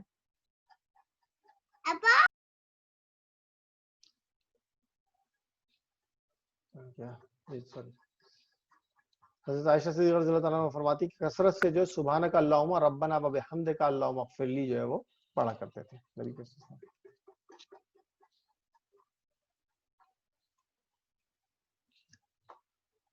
ٹھیک ہے جی. تو یہ آپ کا ہے گھریلو ایکٹیویٹی میں یہ صورت آپ کو یاد کرنی ہے. یہ جتنی بھی 10 صورتیں میں ابھی آپ کو پڑھاتا جا رہا ہوں، یہ 10 کی 10 صورتیں جو ہے زبانی سب بچوں کو یاد ہونی چاہیے. جب اس کا اینڈ کروں گا میں سب سے سنوں گا کہاں سے؟ سورہ الم تری کیف سے، سورہ فیل سے لے کر کے اور سورہ ناس تک یہ پوری 10 صورتیں بنتی ہیں. تو یہ سب کو جو ہے نا زبانی یاد ہونی چاہیے. ٹھیک ہے جی. ارحم اویس یہ what surah was last week؟ اور ہم دیکھ رہے ہیں سر what surah was last week؟ last week جو ہے وہ سورہ ماؤن تھی، سورہ ماؤن. ٹھیک ہے جی. اچھا اب چلتے ہیں آج کی آخری اس پہ، وہ ہے سورہ لہب. سورہ لہب کیا ہے؟ سورہ لہب جو ہے 111 سورہ ہے. ٹوٹل آپ کو پتا ہے قرآن میں 114 سورہ ہیں، تو 114 میں سے 111 سورہ جو ہے وہ یہ بنتی ہے. کل آیات جو ہے وہ 5 ہیں اس کی. اس کا شان نزول کیا ہے کہ ابو لہب جو ہے وہ نبی کریم صلی اللہ علیہ وسلم کا جو ہے وہ چچا بھی تھا رشتے میں.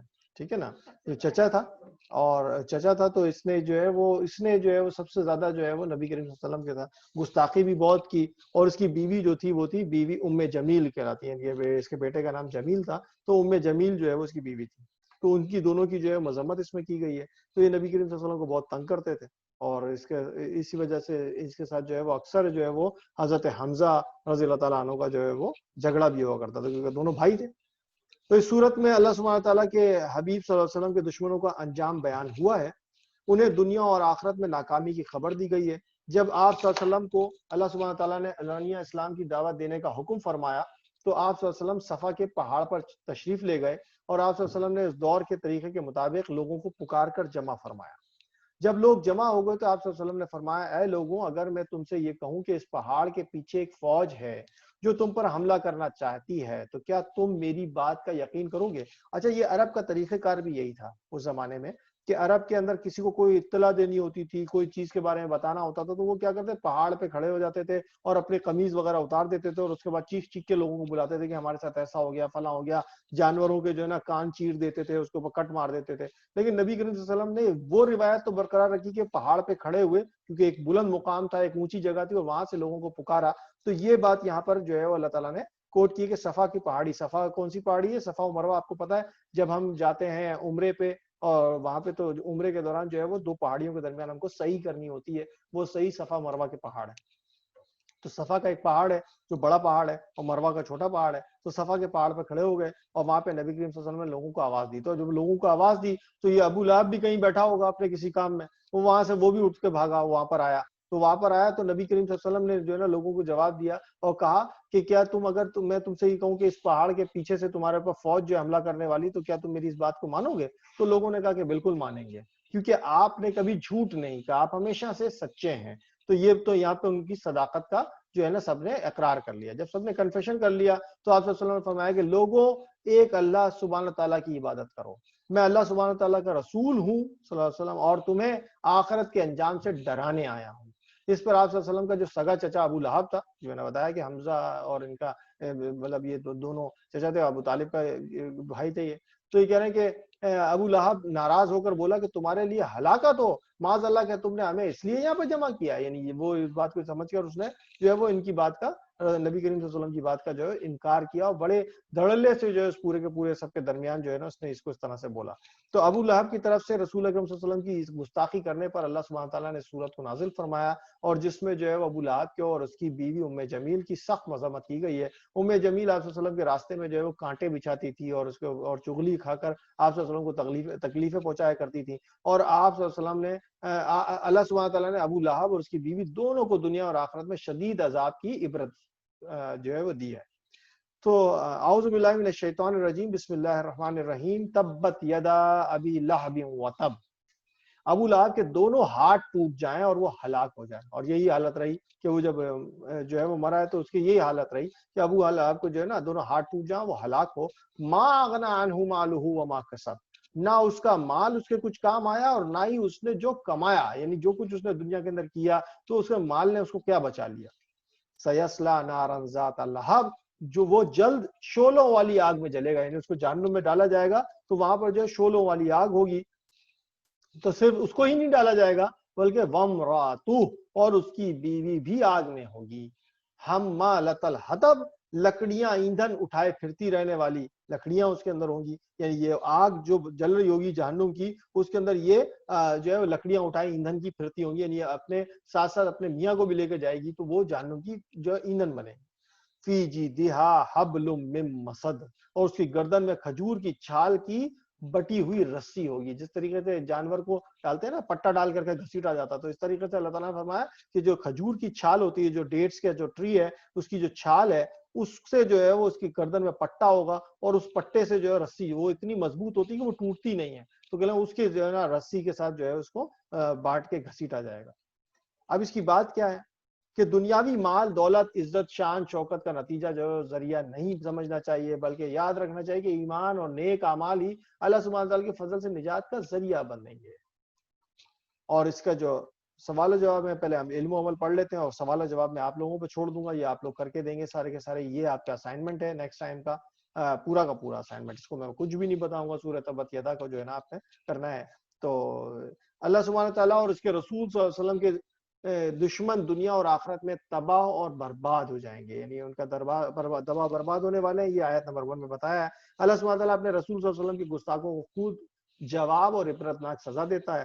ایمان والوں ہی کو ان کے نیک اعمال اور اللہ سبحانہ تعالیٰ کی راہ میں دیا ہوا مال آخرت میں کام آئے گا. انبیاء علیہ الصلوۃ والسلام اور بالخصوص نبی کریم صلی اللہ علیہ وسلم کی توہین کرنے والوں کے لیے جہنم کی آگ کا عذاب ہے، اور دین اسلام کو قبول نہ کرنے والوں اور اللہ سبحانہ تعالیٰ کی راہ میں رکاوٹ ڈالنے والوں کے لیے بہت برا انجام ہے. آخرت میں انسان کا انجام اس کے عقیدے اور عمل کے مطابق ہوگا. اب اسی ان سے پڑھتے ہوئے اور یہ ترجمے کو پڑھتے ہوئے آپ دیکھیں گے یہاں پر آپ کو فل ان دا بلینکس پڑھنی ہے کہ سورہ العاب میں حضور اکرم صلی اللہ علیہ وسلم کے ڈیش کا انجام بیان ہوا ہے. آخرت میں انسان کا انجام اس کے ڈیش کے مطابق ہوگا. آپ صلی اللہ علیہ وسلم کی دعوت دینے کے لیے ڈیش پہاڑ پر چڑھ گئے تھے، تشریف لے گئے تھے. انبیاء کرام صلی اللہ علیہ وسلم اور بالخصوص نبی کریم صلی اللہ علیہ وسلم کی توہین کرنے والوں کے لیے ڈیش کا عذاب ہے. ام جمیل آپ صلی اللہ علیہ وسلم کے راستے میں ڈیش بچھاتی تھی. معلوم کیجیے ابو لہب کے معنی، ابو لہب کی کمائی لکڑیاں اٹھانے والے اور بٹی ہوئی رسی کی وضاحت میں نے آپ کو بتا دی. پھر جو ہے سوال یہ کہ اللہ سبحانہ تعالیٰ نے سورہ لہب کیوں نازل فرمائی، وہ واقعہ یہاں پہ آپ لکھیں گے جو میں نے آپ کو شروع میں بتا دیا تھا. ابو لہب پر لعنت کا سلسلہ کس طرح جاری ہے. پھر جو ہے اہل مکہ سے آپ صلی اللہ علیہ وسلم کے خطاب کی کوئی 2 باتیں یہاں پر تحریر کیجئے کہ کیا انہوں نے خطاب کیا تھا، کیا ایڈریس کیا تھا نبی کریم صلی اللہ علیہ وسلم نے. اور پھر اپنے اساتذہ سے ابو لہب اور ام جمیل کے بارے میں معلوم کر کے دونوں کے عبرتناک انجام پر ایک مضمون، یعنی اس کے بارے میں دونوں کے بارے میں جو ہے وہ یہاں پر لکھیے. تو یہ آپ کا اسائنمنٹ ہے، ہوم اسائنمنٹ. تو ہوپ فلی کہ آپ اس کو کر کے دیں گے. نیکسٹ اس میں انشاءاللہ یہ 10 صورتوں کا جو ہمارا دور ہے پورا کا پورا ختم ہوگا. اب جو ہے وہ میں دیتا ہوں کہ جناب اشفاق صاحب آپ جو ہے وہ اٹینڈنس یا اس کے بارے میں بات کر لیجئے، اسائنمنٹس کا جو بھی آپ کو کرنا ہے. تو میری طرف سے آج کا یہ پروگرام. السلام علیکم ورحمۃ اللہ. تو جزاک اللہ خیر ذرا صاحب.